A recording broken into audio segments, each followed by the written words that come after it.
Hola, ¿qué tal? Les habla el licenciado Facundo Morales y hoy vamos a ver la clase de farmacología del dolor y dolor. Comencemos. Vamos a empezar con unas definiciones. ¿Qué se entiende por dolor? A cualquier cosa que la persona que lo sufre diga que es dolor. En este caso, vamos a creerle siempre al paciente que lo que realmente tiene es dolor, ¿sí? Vamos a estar hablando de una definición subjetiva. Es una experiencia sensorial y emocional desagradable asociada con daño tisular real o potencial. Esta es la definición de la Asociación Internacional de Estudio del Dolor. Vamos a hacer una pequeña diferenciación con lo que es el sufrimiento, que es un estado de aflicción intensa relacionado con hechos que amenazan la integridad de la persona. Hago esta salvedad porque muchas veces dolor y sufrimiento se utilizan como sinónimos y no es lo mismo, no son lo mismo. ¿Sí? Quédense entonces con la definición subjetiva de lo que es dolor y con la definición de la Asociación Internacional de Estudio del Dolor. ¿Sí? Bien, con un poquito de lo que es la fisiología del dolor, para comprender un poco la fisiología del dolor, tienen que repasar un poco lo que es neurología de anato y de fisio, ¿sí? Para poder entender cómo funciona y cómo llega el dolor. En la vía del dolor, ¿sí? Hay cuatro elementos importantes: lo que es la transducción, la transmisión, la percepción y la modulación del dolor. Ahora lo vemos un poquito. ¿Qué es la transducción? Es la conversión de un estímulo mecánico, térmico o químico en un potencial neuronal, ¿sí? Es todo lo que uno percibe. Transmisión es el movimiento de los impulsos dolorosos desde el sitio de transducción hasta el encéfalo. Percepción ocurre cuando el dolor es reconocido, definido y respondido por el individuo que lo experimenta. Y la modulación es la activación de vías descendentes que ejercen efectos inhibidores sobre la transmisión del dolor. ¿Sí? De vuelta, para entenderlo, deben repasar un poquito lo que es neurología. ¿Sí? Para entender lo que, cuando yo digo lo que son vías ascendentes, cuando uno dice que por transmisión llega hasta el encéfalo, son vías ascendentes. Todas las vías sensitivas son ascendentes, y en la modulación, cuando dice activación de vías descendentes, todas las vías motoras son descendentes, ¿sí? Para evitar ese dolor. Acá se los explico con un grafiquito bastante sencillo, ¿sí? Con lo que es la transducción, ¿sí? Con los estímulos nocivos que causan daño celular. Estaría buenísimo que sepan todas las sustancias que les pongo ahí: las prostaglandinas, la adrenaline, la serotonina, la sustancia P y la histamina, sobre todo la histamina, ¿sí? Son segundos mensajeros que responden al dolor, que activan los nociceptores por la transmisión, y el potencial de acción continúa, llega hasta la médula. En la médula hay una estación de relevo en la vía del dolor, asciende hasta hacerse consciente. En la mayoría de los casos el dolor se hace consciente, en otros casos no. Cuando no se hace consciente el dolor, en lo que es un arco reflejo, ¿sí? Ustedes cuando se pinchan o sienten algo caliente, retiran la mano, pero de forma inmediata. Después sienten el dolor, bueno, ese es un arco reflejo. De vuelta, repásenlo de primer año de neuroedificio, ¿sí? Percepción, que es cuando se experimenta el dolor, y la modulación es cuando la respuesta motora baja. Cuando yo hablo de vías del dolor, entiéndase que cada uno de los nociceptores, como le pongo ahí, en realidad son sensores de la piel, sensibles a lo que es la presión, sensibles a lo que es la temperatura. Entonces, por eso cuando uno siente diferencias de temperatura más frío, más caliente, va a sentir dolor cuando aprieta el dedo contra la puerta o encuentra un mueble con el dedo chiquito del pie, esa expresión siente dolor, ¿sí? Son todas vías ascendentes y en respuesta motora son todas vías descendentes. Teniendo en cuenta esto de vías ascendentes, descendentes, sensitivo, motor, hay una teoría, que ustedes la van a leer en la bibliografía, que es la teoría de la compuerta. ¿Qué dice básicamente la teoría de la compuerta? Que depende de la intensidad del impulso doloroso, el dolor se va a sentir o no. Entiéndase. Hay una competencia de estímulos. Cuando llega el estímulo doloroso a la médula, ¿sí? Hace estación de relevo en lo que es la sustancia gelatinosa en las astas dorsales de la médula espinal, lo que va a activar el sistema inhibidor en el tronco encefálico, ¿sí? Y ascendente llega a tronco, sistema inhibidor en el tronco encefálico.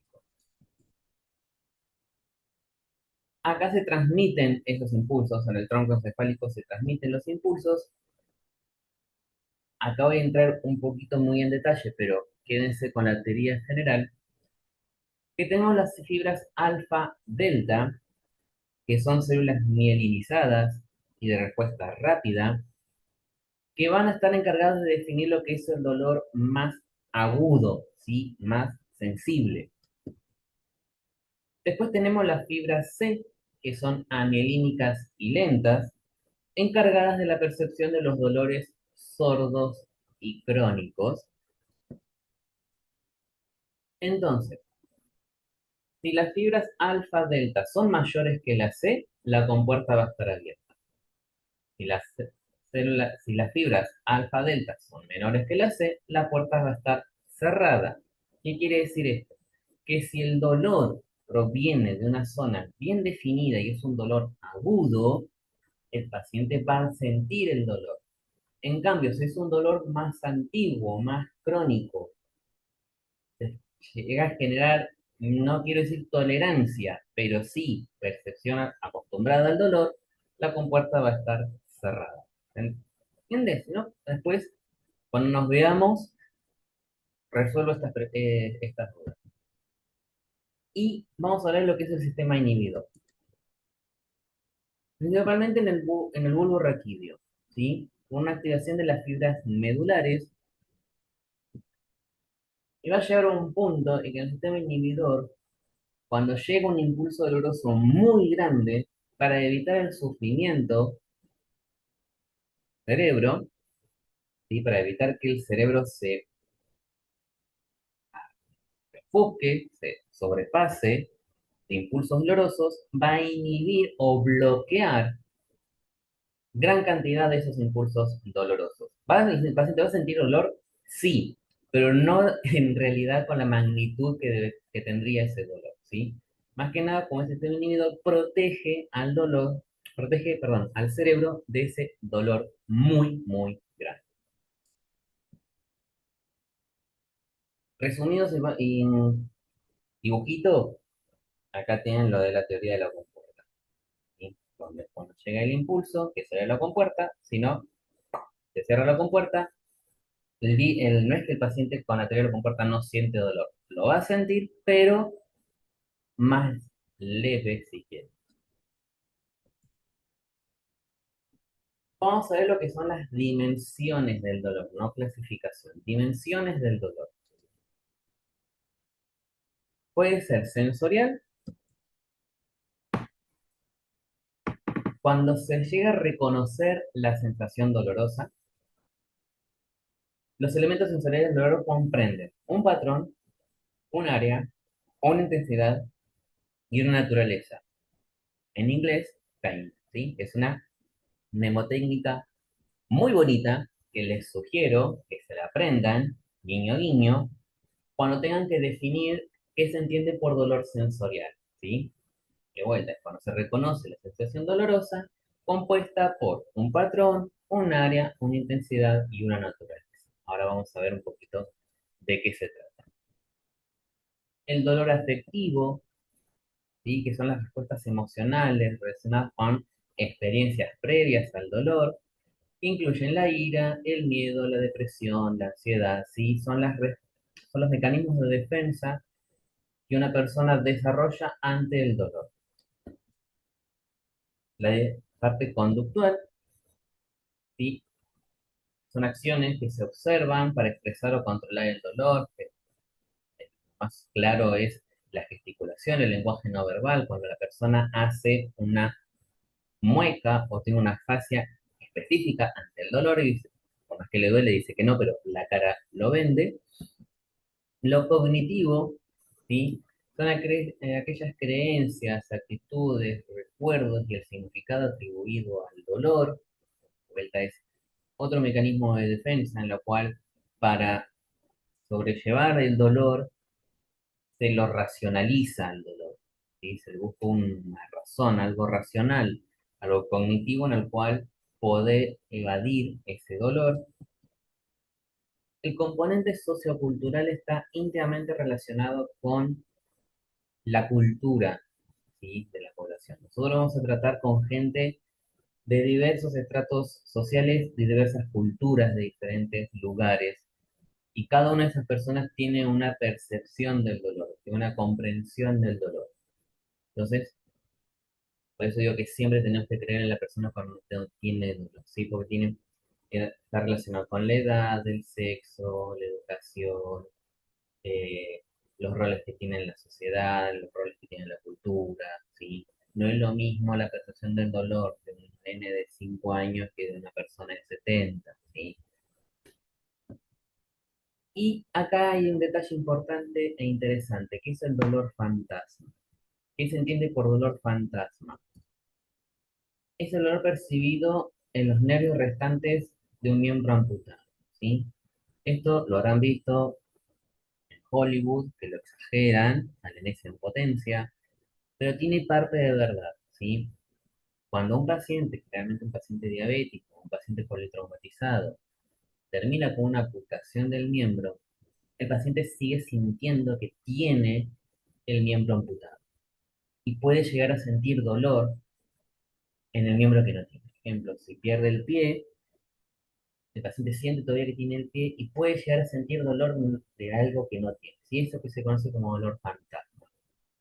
Ocurre principalmente por precisamente el daño neuronal que queda, el cerebro lo interpreta como dolor. Bien, vamos a ver un poquito lo que es la etiología ahora del dolor. Si vemos los componentes, vamos a ver la etiología. Que acá sí, ya, si quieren, lo pueden empezar a hablar de lo que es la clasificación del dolor, ¿sí? Porque tengo lo que es, según la etiología, el dolor se clasifica en dolor nociceptivo, que a su vez comprende al dolor somático y al dolor visceral. El dolor somático es fijo, pulsátil, está bien localizado y está relacionado generalmente con el dolor en huesos, articulaciones, músculos, piel o el tejido conectivo. Y el dolor visceral puede estar relacionado por una invasión tumoral o una obstrucción y generalmente está relacionado con órganos internos. Ojo acá cuando hablo de dolor visceral, porque en realidad las vísceras no tienen sensaciones, no tienen vías dolorosas. Lo que utiliza es una vía lateral para hacer referencia al dolor, ¿sí? Ahora lo vamos a ver más adelante. Y después tengo lo que es el dolor neuropático. Dentro de la etiología, dolor nociceptivo, somático y visceral, y el dolor neuropático, que es central o periférico. Si es central, es un dolor por desaferentación. ¿Qué es desaferentación? Es una lesión del sistema nervioso periférico central. Hay un error en el sistema nervioso. Si hay una lesión del sistema nervioso. Y estoy hablando del periférico, generalmente son las neuropatías periféricas dolorosas y las mononeuropatías dolorosas. Este tipo de dolor en específico lo vamos a entender, lo van a ver bien cuando veamos diabetes. porque es una de las manifestaciones de la diabetes, ¿sí? El dolor neuropático periférico. Y debe empezar a tener alteraciones sensitivas producto de la diabetes, ¿sí? Así que acá ya les estoy tirando una línea para que vayan preparando el texto, ¿sí?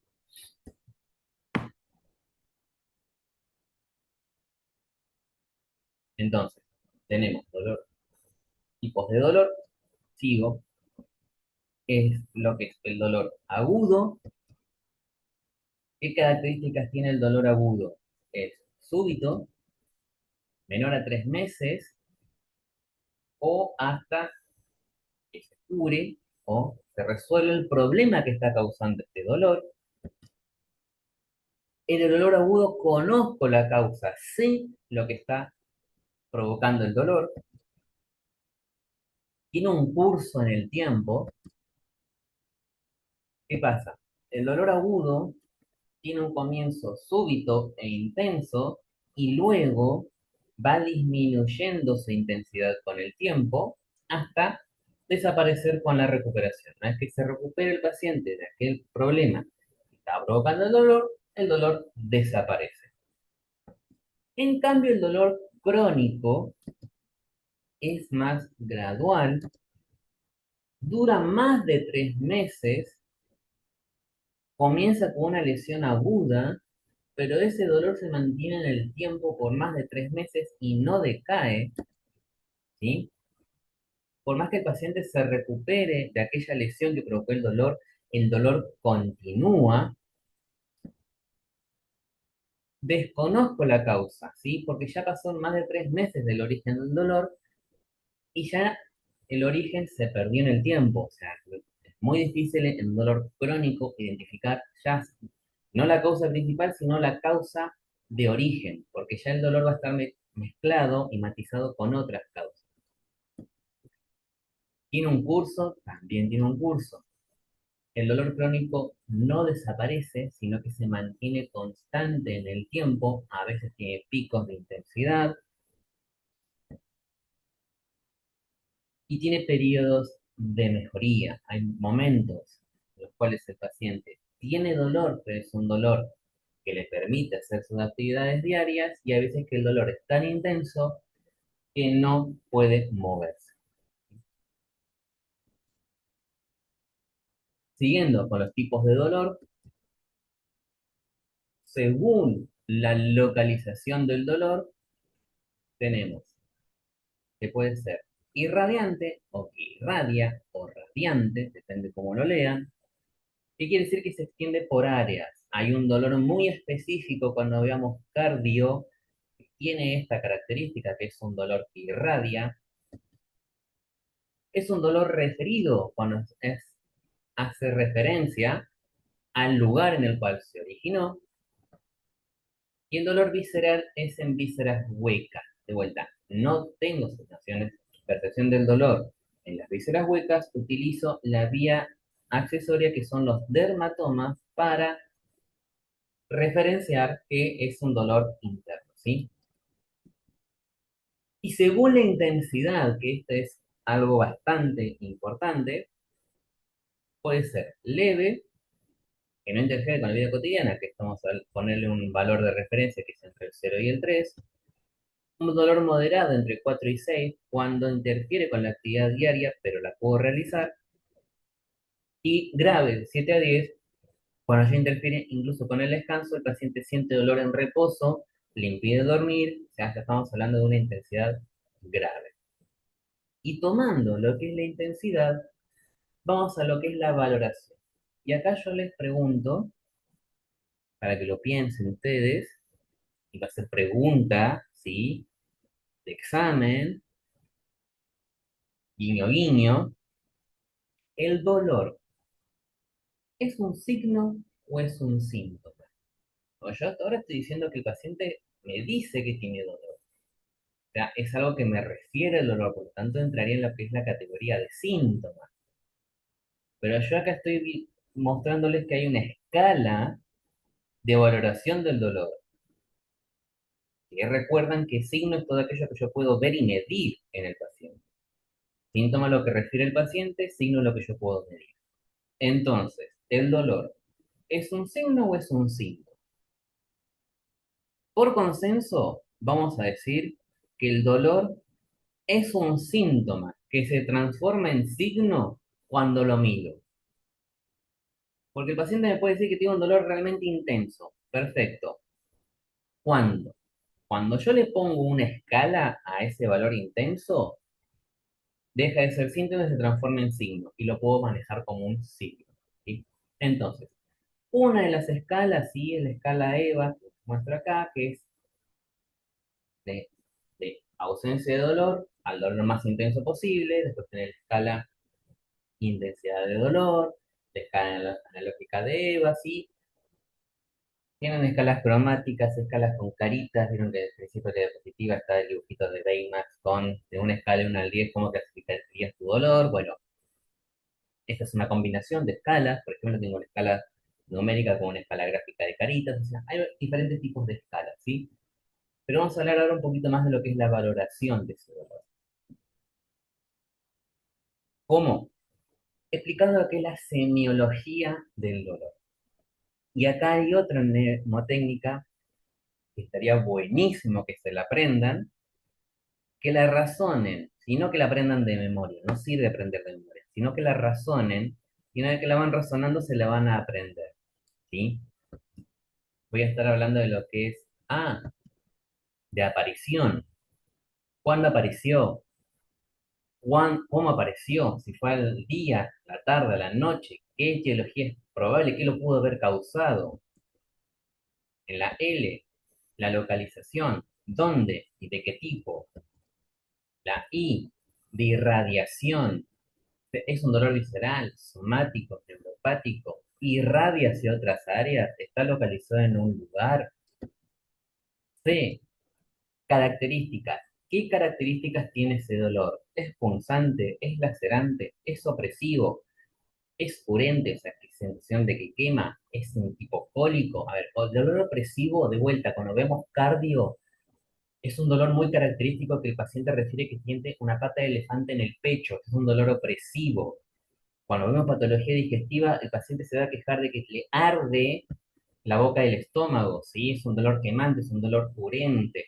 Cuando veamos renal, el cólico renal, créanme que es un dolor intenso, muy intenso, es un dolor. Y intensidad, es leve, moderado, grave, mucho, poquito, nada, cuánto te duele, ¿sí? Y A de atenuantes y agravantes. ¿Cómo mejora? Me duele cuando me muevo. Si estoy en reposo no me duele. Me pongo de costado y se me va el dolor. Me pongo por el otro lado y me duele, ¿sí? ¿Usa analgésicos? ¿Qué analgésico? ¿De qué tipo? ¿Cada cuánto? ¿Quién le dijo que tome eso? Y son todas interrogantes que se le hace al paciente en su valoración para determinar la semiología.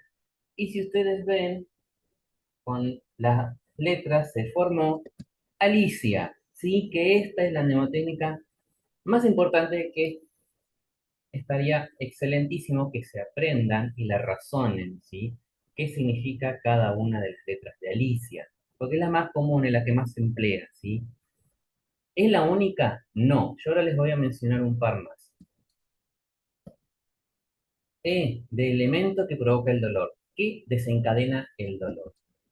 C, la calidad, ¿sí? Es sordo, molesto, agudo, punzante. R, radiación o alivio. Cambia de lugar, ¿qué lo alivia el dolor? Y intensidad o signos y síntomas. A una escala del 1 al 10, ¿cuánto te duele? ¿Sí? ¿Hay signos y síntomas relacionados con esa intensidad, con ese dolor? Y T, tiempo, comienzo y duración. ¿Cuándo comenzó? ¿Es intermitente o constante? ¿Sí? ¿Cuánto dura? ¿Cómo comienza? ¿Sí? Acá tenemos la segunda mnemotécnica que es ECRIT, ¿sí? El elemento, la calidad, la radiación, la intensidad y el tiempo. Esta es una. La siguiente es CIRDERAS. El CISDRAS va a evaluar las características, el inicio, el sitio, la duración, la exacerbación, la radiación, el alivio y los signos y síntomas. Vamos por partes. En características, es un dolor sordo, molesto, agudo, agresivo. En el inicio, ¿en qué momento comenzó? ¿Cuándo empezó el dolor? Sitio, ¿dónde te duele más? ¿Dónde vos sentís que es el dolor más intenso? ¿Sí? De vuelta, cuando veamos en quirúrgica, cuando vemos apendicitis, vamos a ver que cambia el sitio de origen del dolor para determinar lo que es la apendicitis. Duración, ¿de cuánto tiempo te duele y cuándo cambió ese dolor? Exacerbación, ¿hay algo que lo empeora? De vuelta. Me duele cuando estoy de pie, me duele cuando estoy sentado, me duele cuando estoy acostado, si estoy acostado me duele cuando estoy del lado derecho, del lado izquierdo, ¿sí? ¿Qué es lo que me exacerba el dolor? La radiación se desplazó hacia otra zona del cuerpo, ¿sí? Radiación siempre es, el dolor comienza en un sitio y se irradia, ¿sí? Expande hacia otra área del cuerpo. Cuando tengo la exacerbación, tengo el alivio. ¿Qué es el alivio? No, no tengo dolor cuando estoy acostado del lado derecho. Listo, eso es importante saber. Y los signos y síntomas que están relacionados. Náuseas, vómitos, ansiedad, alguna respuesta del sistema autónomo, ¿sí? Pero si se ven todas las escalas, todas las valoraciones incluyen más o menos los mismos ítems y las mismas características del dolor, si quieren decir, ¿sí? Pero sobre todo, todos hacen lo mismo. Referencia a cuándo empezó, cuánto te duele, qué te lo alivia o empeora y los signos y síntomas que están relacionados. Bien, ahora vamos a hablar lo que es el tratamiento del dolor, ¿sí? Para el tratamiento del dolor, farmacología, ¿sí? ¿Hay terapias alternativas? Sí, hay terapias alternativas del dolor. Bienvenida sea, todo suma. Pero acá nos vamos a hacer un poquito más de hincapié en lo que es la farmacología del dolor. ¿Con qué? Con la escala o la escalera analgésica de la OMS, ¿sí? ¿Qué es esto? En los fármacos del primer escalón tenemos a los analgésicos no opioides o no opiáceos, como son los AINES, el paracetamol, como el metemizol, que es otro. En el segundo escalón ya tengo los opioides débiles, la codeína, la hidrocodeína, el tramadol, ¿sí? Que de vuelta, pueden asociarse los del primer escalón, ¿sí? En determinadas situaciones. Y después en el tercer escalón ya tengo los opioides más fuertes, la morfina, el fentanilo, la psicodona, la metadona, la buprenorfina, que se asocian a los fármacos del primer escalón en determinadas situaciones, ¿sí? Común denominador a las tres, puede utilizar coadyuvantes, ¿sí? En cualquier situación o causa específica del dolor.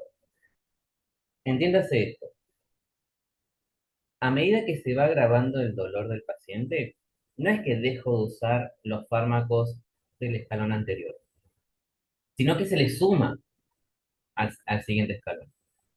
Si el primer escalón no alcanzó y paso a los opioides débiles, si el paciente tiene tramadol, el tramadol va a estar asociado con un paracetamol o con un AINE. Si paso al tercer escalón, ya estoy hablando de opioides, opioides débiles con opioides fuertes, voy a optar por el fuerte, pero voy a seguir apoyándome en el primer escalón y se le va a agregar lo que son los coadyuvantes, ¿sí?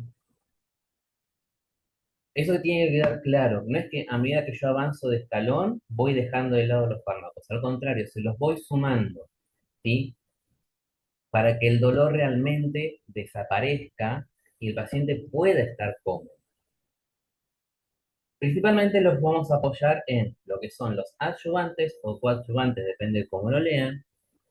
¿Qué se entiende por adyuvante? Es toda sustancia con efectos analgésicos, pero que no tiene función analgésica. Y ocurre mediante tres mecanismos principales. Por la intensificación de los efectos de los opiáceos y de los no opiáceos, o sea, hacen sinergia, ¿sí? Con los analgésicos del segundo y tercer escalón,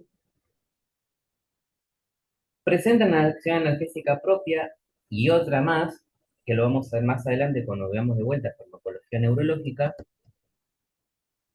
y por mejoría de los efectos secundarios de otros analgésicos. De vuelta, son sinérgicos a los fármacos analgésicos o tienen propia acción analgésica más otra acción.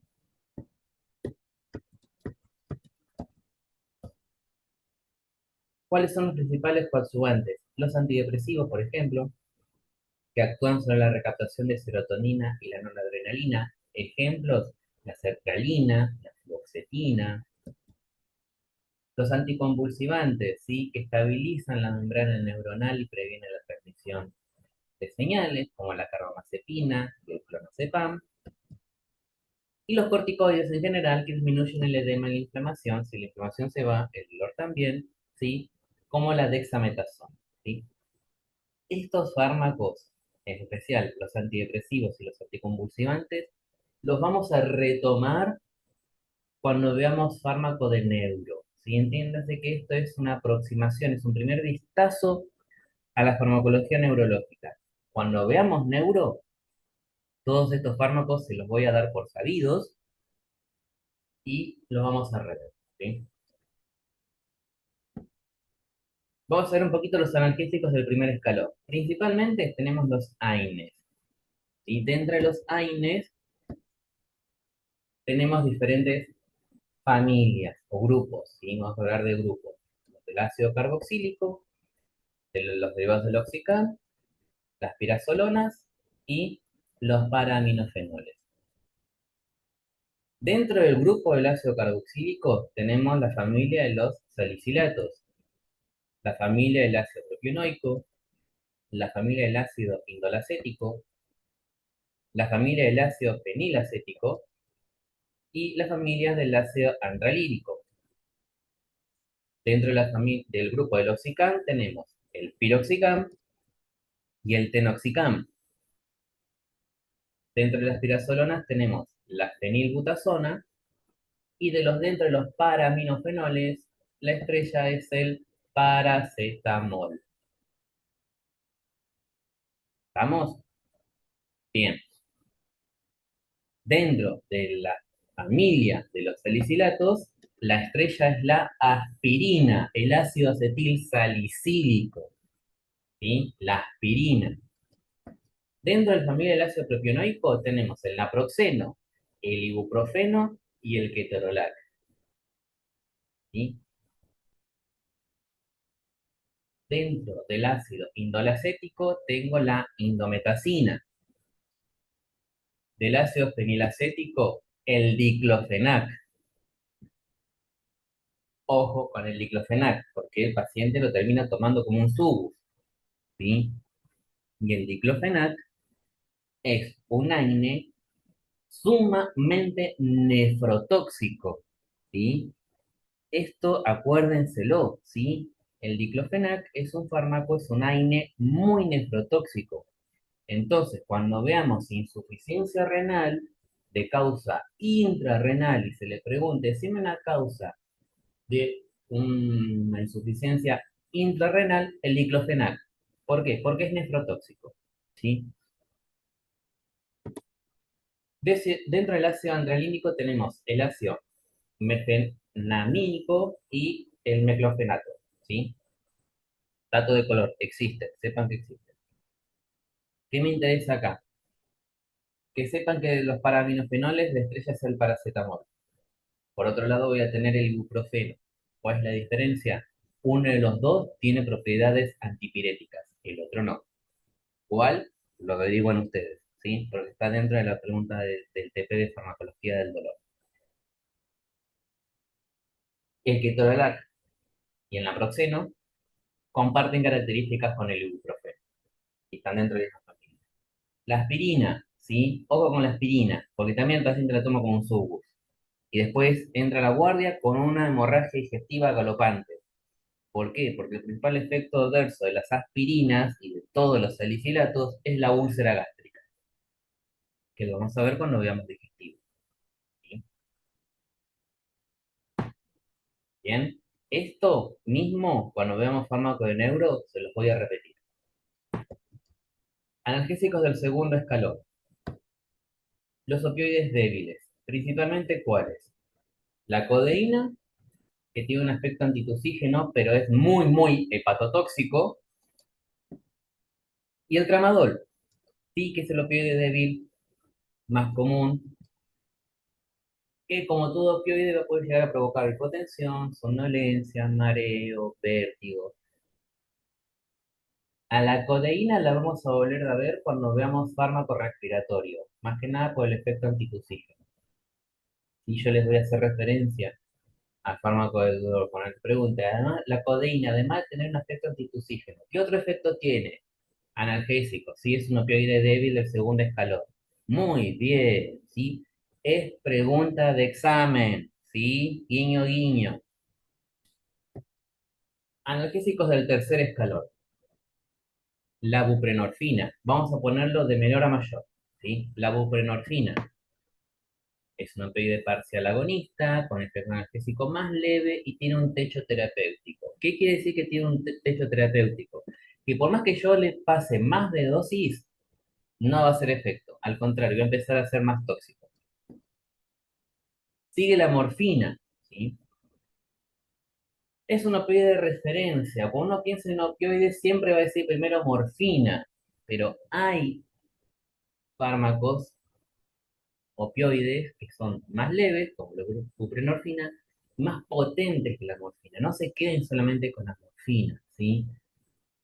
Morfina está sobrevalorada por culpa de Hollywood, ¿sí? De muestran todas las series y películas, sí, mandarle un rescate de morfina y el pacientito se queda feliz y contento. No, porque el paciente puede llegar a generar tolerancia o dependencia a la morfina, ¿sí? Entonces no se abusa de la morfina.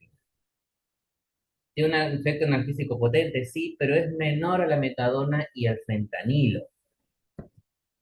Por lo tanto, la que sigue es la oxicodona. La oxicodona es más potente que la morfina, pero menos que la metadona y el fentanilo.